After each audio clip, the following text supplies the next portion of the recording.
Hi friends, welcome back to our channel. ప్రియుడితో లేచిపోయిన రాజశేఖర్ కూతురు. ఈ అసలు విషయం ఏంటో చూద్దాం.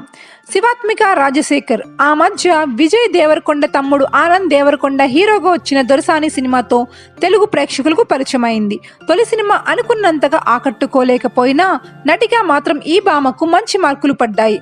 అది అలా ఉంటే శివాత్మిక ఎవరితోనో లేచిపోయిందని ఓ వార్త సోషల్ మీడియాలో హల్చల్ చేసిన సంగతి తెలిసిందే. శివాత్మిక తన ప్రియుడితో దుబాయ్ వెళ్ళినట్లు టాక్ వచ్చింది. ఇక అసలు విషయానికి వద్దాం. శివాత్మిక రాజశేఖర్ ఆ మధ్య విజయ్ దేవరకొండ తమ్ముడు ఆనంద్ దేవరకొండ హీరోగా వచ్చిన దొరసేన సినిమాతో తెలుగు ప్రేక్షకులకు పరిచయం అయ్యి తొలి సినిమాలోనే శివాత్మిక ఎక్స్ప్రెషన్స్ చాలా బాగున్నాయంటూ విమర్శకులు ప్రశంసలు కూడా వచ్చాయి. శివాత్మిక ప్రస్తుతం కృష్ణవంశీ దర్శకంలో వస్తున్న రంగ మార్తాండలో నటిస్తున్నారు. అది అలా ఉంటే శివాత్మిక ఎవరితోనో లేచిపోయిందని ఓ వార్త సోషల్ మీడియాలో హల్చల్ చేసిన సంగతి